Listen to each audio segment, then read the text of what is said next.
Hello everyone, my name is Desmond24 and today we're becoming top 5 Power Rangers tragic villains. Now for this list, I'm recalling the villains who have a tragic backstory and why they motivate themselves. Now I'm not including those who are based on evil in their own rights, but I'm recalling the tragic villains why they should be redeemed and basically on why they had to do this become evil. Whether it be for betrayal or payback, it could be either way. So basically enough, it's really sad thing. Oh, and also spoiler alert, there's no honorable mentions. This is going to be 5. And basically enough, with that out of the way, let's get to the list. Now for number 5 is Fricks from the Power Rangers Time Force.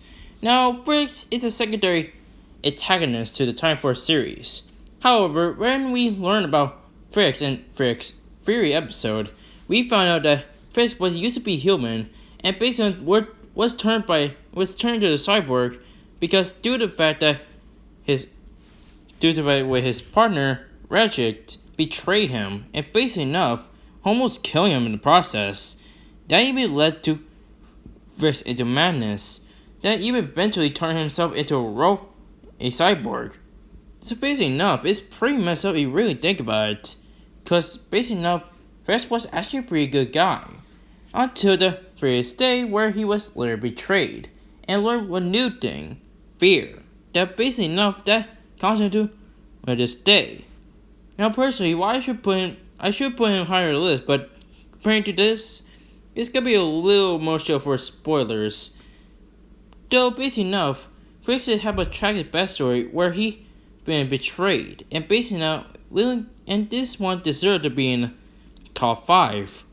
But comparing to this, there's some others, such as number 4, Heckle.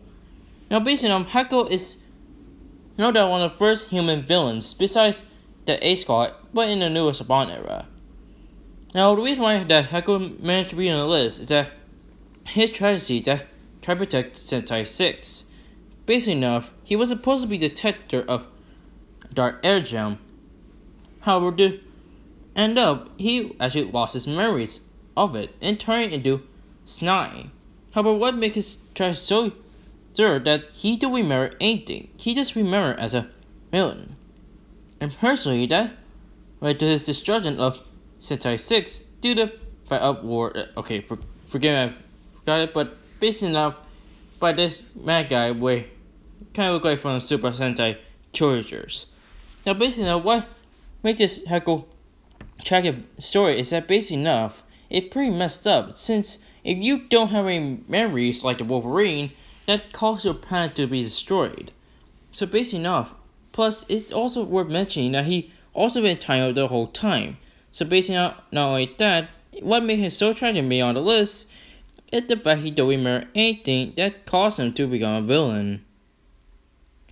And since we're still talking about that, number 3 is Dayu from Power Rangers Samurai. Now basically enough, Dayu's as a tragic villain is pretty actually dark because basically enough, Dayu was, and basically enough, like Fricks, Dayu also was a human. You see, in show Dayu was a human along with Decker. However, after their honeymoon in the night after their wedding, the fire breaks out and Dayu was the only one remaining. However, to save Decker's life, she met Shredder and personally he'll give Decker's life. However, at the end, it will turn him into a Nylok that even don't remember Dayu. So basically enough, not only Dayu had become a monster, she also lost someone that she loved. That's what makes her so tragic, because if you really think about it, if you lost someone and when you get them back, they don't remember you who you are or even enough who you love. So basically that's why I put Dayu in number 3 in the top tragic.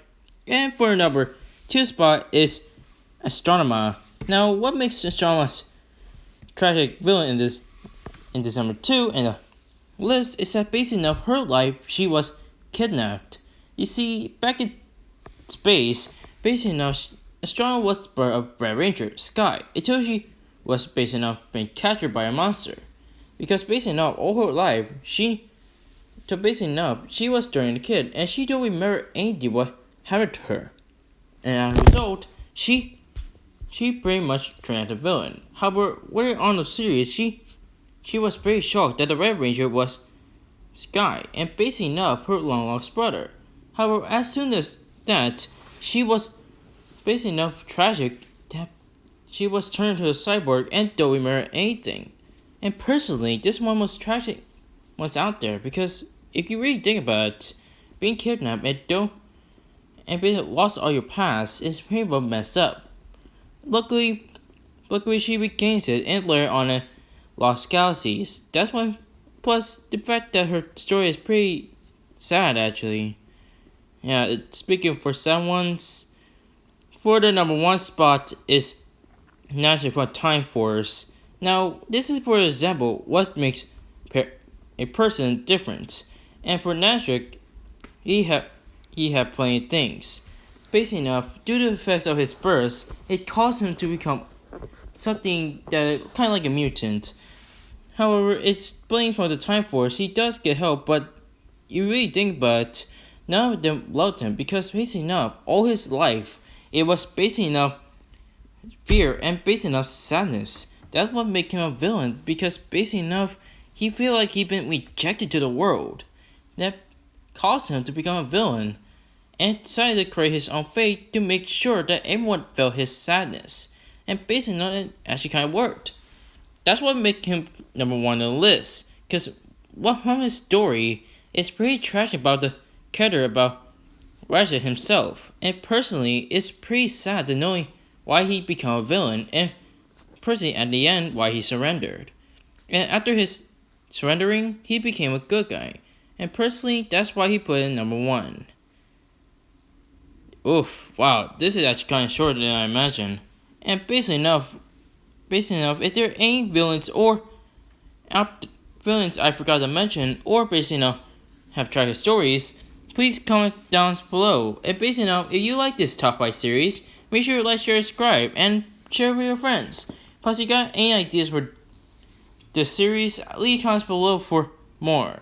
Anyways, I hope you get through your day, and personally, I might do a top 5 best female characters in fighting games. So basically enough, well hopefully. So basically enough, I hope you guys enjoyed this episode, and I'll be seeing you guys later. Peace.